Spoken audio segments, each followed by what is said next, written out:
Okay, so ready to dive into another one. Always. What do we got? Well, this one's kind of heavy. This isn't just some tech innovation or social trend.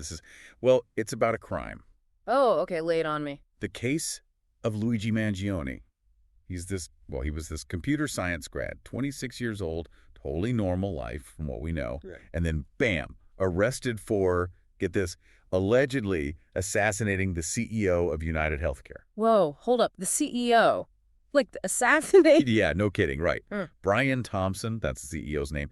It all went down at some big healthcare policy summit in New York City. So we're talking high security, important people, the whole 9 yards. Exactly. And this is what makes the whole thing so bizarre.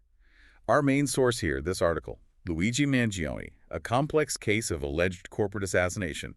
They really dig deep into it, and even they can't fully explain it. Well, you said Mangione was a computer science guy, right? Maybe some tech angle, hacking or something. Possibly. But hold on, it gets weirder. So picture this. Mangione, quiet dude from Altoona, Pennsylvania. Like, small town, families shocked, communities baffled. No one saw this coming. Sounds like the classic didn't see it coming kind of guy. But gotta be more to it, right? What triggered this? That's where the manifesto comes in. Yeah.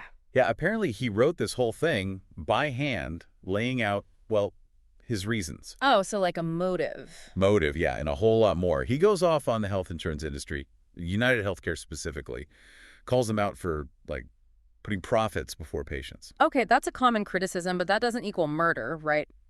What specifically did he say? It's a whole rant, honestly, but there's this part about the price of insulin, how it's gone up like 300% in the past decade. He's claiming they're basically squeezing people dry. 300%. That's wild. Yeah, that's wild. But still, it's a jump, right? Going from angry about prices to, Totally. But it does make you think, doesn't it? Like, how desperate do you have to be? Right, right. And that's what I'm wondering. Is it just frustration with the system, or is there something more, something deeper, maybe something more personal? Well, that's what the investigators are trying to figure out. The article mentions they're combing through his digital footprint, all his online activities, social media, emails, everything, trying to see if his actions match his words, Smart move. If they find, like, searches for how to get into the summit or threats against the CEO, that's pretty damning. But what if it's just, online debates about healthcare? Or even venting about his own experiences? That's where it gets tricky. His defense could argue that's just free speech, that the manifesto is just thoughts, not a plan. So much hinges on that digital footprint. It could determine whether this was, like, coldly calculated or a total breakdown, a cry for help gone wrong. Tragic either way, but yeah, the implications are huge. For Mangione, definitely. First-degree murder charge, he's looking at life in prison, maybe even the death penalty. And it goes beyond him, This whole thing, it's reignited the debates about corporate responsibility, the cost of healthcare, everything. It's like this case cracked open this whole Pandora's box of societal issues. We're all suddenly forced to ask, like, how much is too much? When does anger become action? And what does it say about us? As a society, if people feel this helpless, this trapped. Yeah, it's a bleak thought, honestly. Makes you wonder, is this just the beginning? Will we see more of this kind of thing? I don't have the answers. I don't think anyone does. But we got to talk about it, This isn't just some legal case. It's about all of us. Thanks for joining us on this deep dive. Heavy stuff, man. A lot to think about.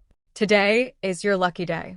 Today is the day that our $3 website works for you, paying you directly to your PayPal daily. Imagine $3 ongoing continuous payments to your PayPal account. Imagine falling asleep and waking up to $300 in your PayPal account. How would this make you feel? How could this help you? What bills could you pay? What kind of fun could you have? What does that retirement look like now?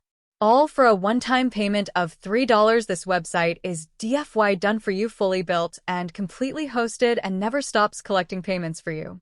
You have spent $3 on coffee on a regular, but that coffee won't help you create multiple streams of income. Click the link below.